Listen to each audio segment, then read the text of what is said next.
Yo,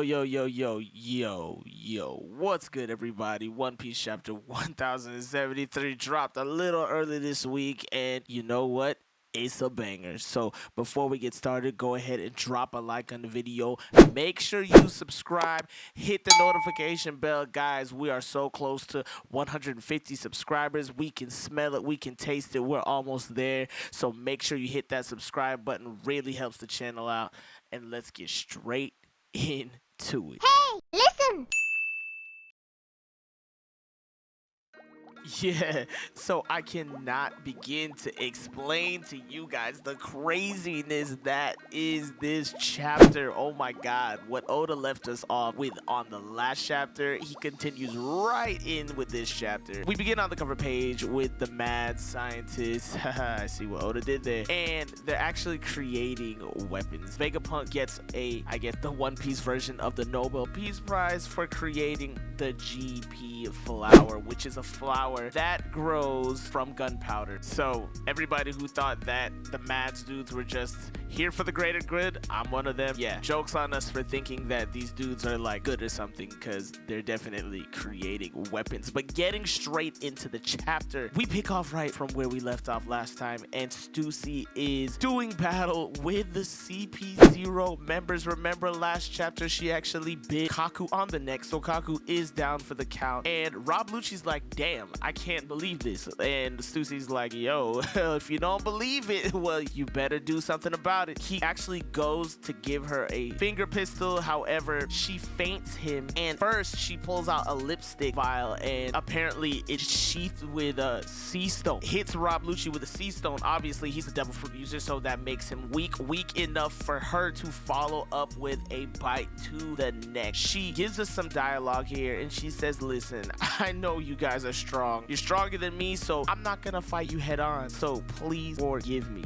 Wow, I can't believe that CP0 is this garbage. Like, I made videos about it before. I said if they couldn't complete the mission, then they'll be garbage. They always fail their missions, dog. I'm sorry. And honestly, Stussy didn't even need to take them out. Luffy would have honestly taken them all out. Zoro was giving Kaku the work. I don't even want to know what Jinbei or Sanji would have done. Like, CP0, you're trash, bro. You're trash. We get a panel after this where Stussy is talking on the Denden Mushi to presumably Vegapunk, and she says, hey, I went ahead and put both of them to sleep. You should be good now. And back inside the lab, everybody is like mad confused. Of course, the Straw Hats, Nami, and everybody, they're like, wait, why is CP0 fighting CP0? And it turns out that Shaka explains that they sent their own ally into hiding. So Stussy's been their ally over 20 years, and she remains their ally. They didn't mean to do it, but that's just how it ended up. Directly after this, Stussy explains that, hey, yeah, it's all fine and dandy that I stopped CP0, but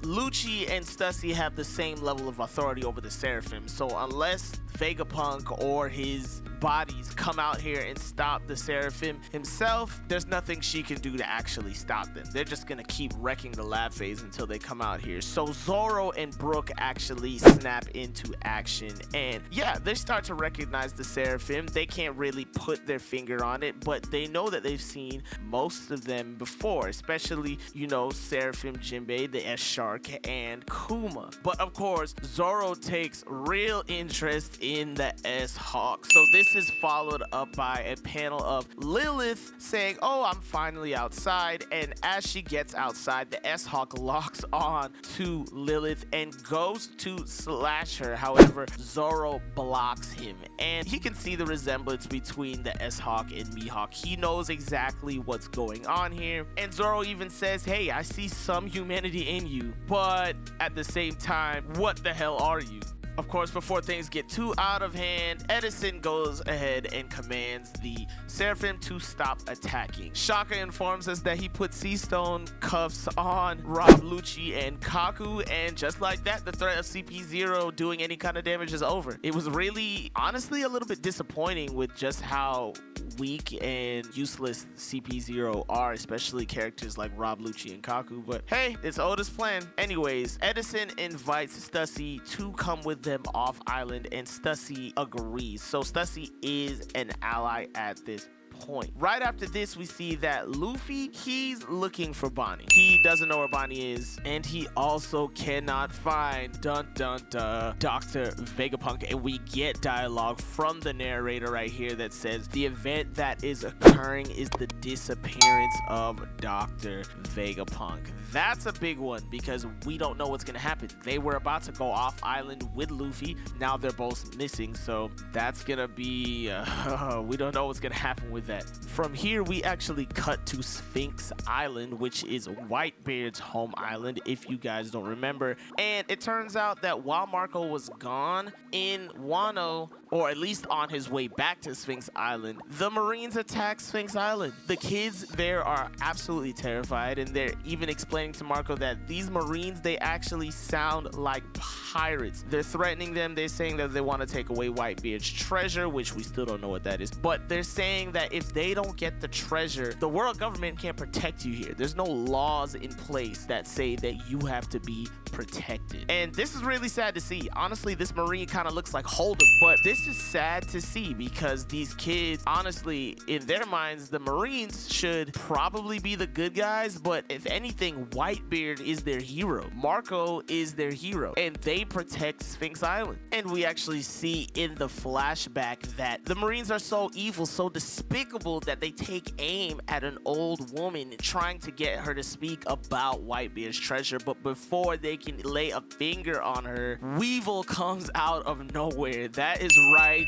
Whitebeard's self-proclaimed son, Edward Weevil, comes out of nowhere and rescues the townspeople. And of course, he's mad. He's like, this is Daddy's hometown, so you can't hurt the people. Yo, Weevil is such an interesting character. I can't wait to see where his character takes us. And to be honest, guys, if you know, you know, but we are not surprised to see Weevil here. After the introduction, or rather, should I say the reveal, or the third reveal of Stussy last chapter, you know that these quote-unquote clones of the Rocks Pirates theory is starting to unravel a little bit more and more. So Weevil, you know, coming out of nowhere like this shouldn't come as a huge surprise, but of course it's really exciting to see characters like Weevil. But anyways, he roughs the Marines up a little bit, and they decide, yo, they gotta fall back until backup comes. They are no match for Edward Weevil.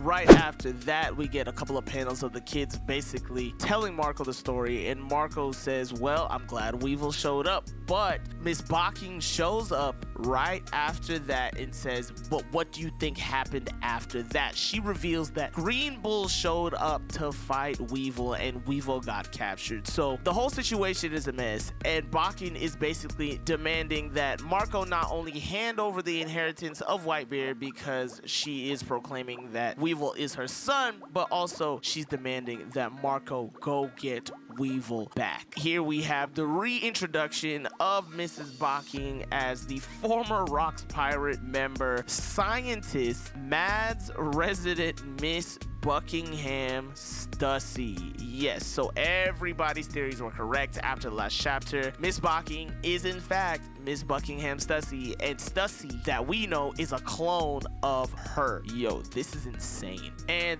she's basically frantic. She's begging for Marco's help at this point. And I gotta say, I feel kind of bad for her. I don't know if I just have a soft spot in my heart for old ladies, but you know, she had her little thing going on with Weevil. Weevil was beating people up. She was getting the cash, and now he's got captured protecting Whitebeard's village. So she does have a point. Marco, maybe you should do something, dog. Here we actually get a dialogue box that says the chapter will be on break next week, and this is the end of the chapter. But we actually get a couple of panels after this. This is weird. One Piece usually doesn't end their chapters like this, but we get like what is a cliffhanger afterwards, and it's actually Kizaru, and he's meeting with a world government ship, presumably outside Egghead Island, and he's talking to somebody. He's saying, Dr. Vegapunk, I see, have you guys met each other? And the person he's talking to is revealed to be one of the Gorosei, the dread-headed Gorosei, and he responds and he says, yeah, I actually have met him. It was a long time ago, but it's really disappointing how things have played out. And he's actually introduced here as Saint J. Garcia Saturn.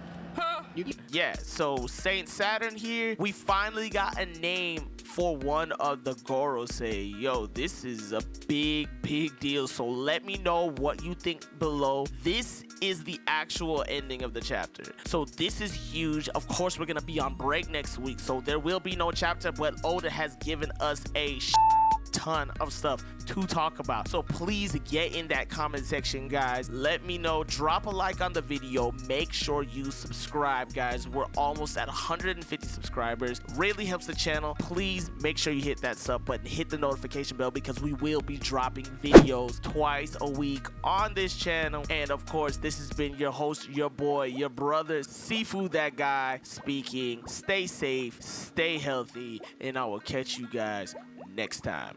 Peace.